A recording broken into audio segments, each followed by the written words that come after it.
Greetings and welcome to another episode of the TED in Your Head podcast. I'm your host, Ted Moreno, certified hypnotherapist and high performance coach. And for 20 years, I've been helping people to tap into the power of their subconscious minds to change the way they think, what they do, and how they feel.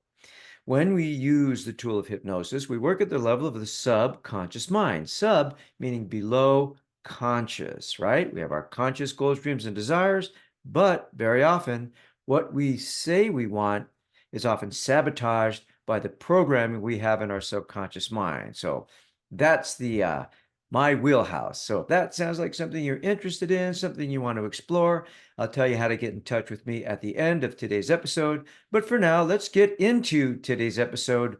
What do we do with fear? Let's talk about fear. It's a big subject. So we're not going to do a real deep dive, although I may do a series on the topic of fear in the coming weeks and months. First, let's make a distinction between two different types of fear. A few years back, I was a guide on a river trip down through the Grand Canyon. Some of the more experienced guys asked me if I wanted to do something really cool, and I said, of course, sure. They took me on a hike, which eventually turned into a climb up a very steep canyon wall. I admit I was terrified, but I couldn't turn back because I didn't know the way back. So we made it to the top of the canyon wall, but to this day, I remember the almost paralyzing fear I had while climbing what surely must have been 60 to 70 feet up a canyon wall.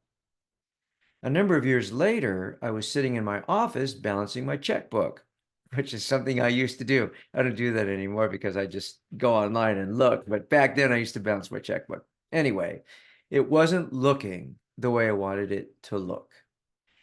I felt a huge crushing fear that I was not going to be able to meet my obligations, and I started to imagine all the bad things that would happen. Everything turned out okay, though. So these are the two different types of fear. One is a very real fear of falling. The other fear was more a result of my imagination, and it really didn't have much substance. Of course, as a hypnotherapist, most of the people that come to me are dealing with some level of fear that is stopping them from feeling what they want to feel and doing what they want to do. The most important thing to understand about fear, though, is that most of our fear is self created. I would suggest to you that most of our fear comes from imagined projections into the future about what we think might happen, much of which doesn't happen. However, because our minds can't distinguish between what is real and what is vividly imagined, we have the same fearful reaction to our imagined projections that we would have if they really happened. Now, there are appropriate times for fear, such as the fear of falling, or if there's suddenly a loud noise, or we find a rattlesnake in our path. But most of us, on a daily basis, don't really find ourselves facing things that are truly dangerous. So we want to get a handle on our fear because fear is the biggest thing that will stop us from living a life worth living. I like the acronym for fear: false evidence appearing real, right? FEAR. We all have the tendency to react to something fearful and make it more than what it is. For instance, we'll read something in the news and we'll project it into the future. We'll have dire predictions of what we think will happen when so and so gets elected, or this party comes into power, or the economy does this or that. And a lot of this is out of our control.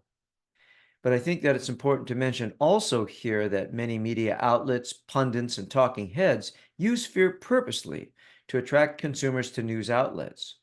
Or we'll see some challenge or obstacle in front of us, and we'll immediately start thinking about what will go wrong, how hard it will be, or how badly we'll screw it up. And when it comes to things that are fearful, we really do seem to focus not on what's there in front of us, but what we think will happen in the future. And usually it's not the best case scenario. Part of the reason for this is that our minds do not like uncertainty. We want to know what's coming.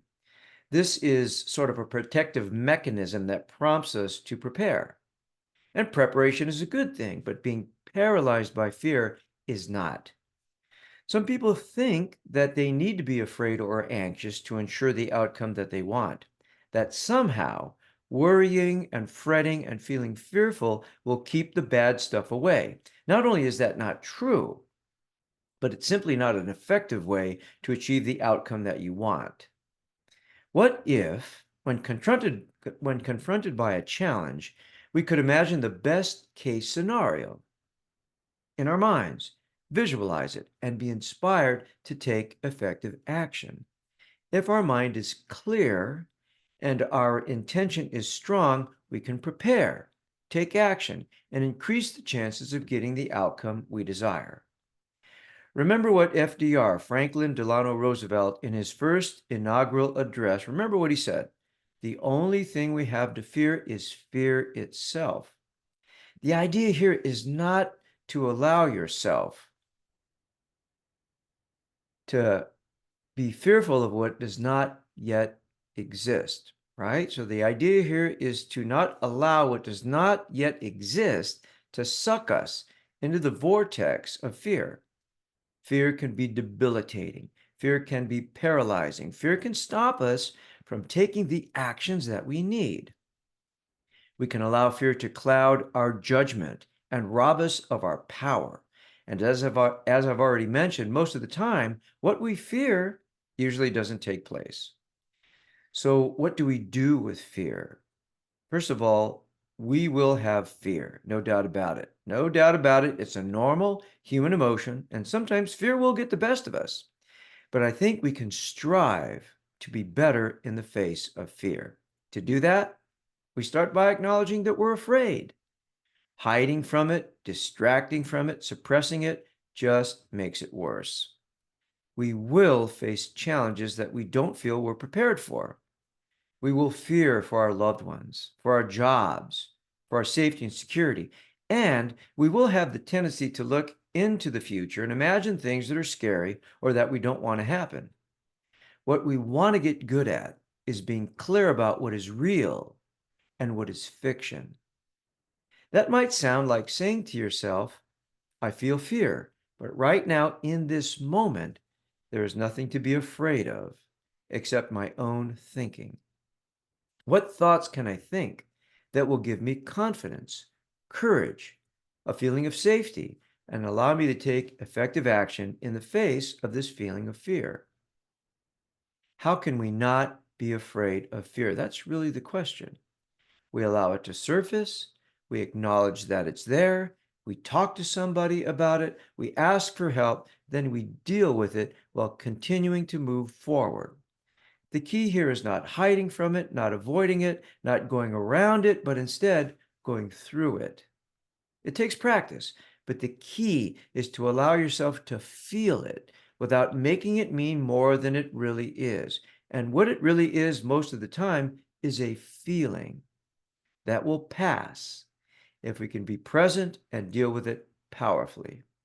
I'll be writing and talking a lot more about fear as I explore this very real and unavoidable aspect of life. I hope you found this short discussion helpful. Of course, if you're being challenged or being stopped by fear and you want to do something about it, reach out to me for a complimentary consultation by going to tedmoreno.com/contact. We'll talk and find out if hypnotherapy and coaching is right for you. So today's quote is by a guy named Zig Ziglar. You might have heard of Zig Ziglar if you're somewhere around my age. And Zig said, fear has two meanings: forget everything and run, or face everything and rise. The choice is yours. Thanks for listening. And if you like my podcast, please like it, leave a comment, or share it with somebody you think might enjoy it. Thanks for listening. Bye-bye.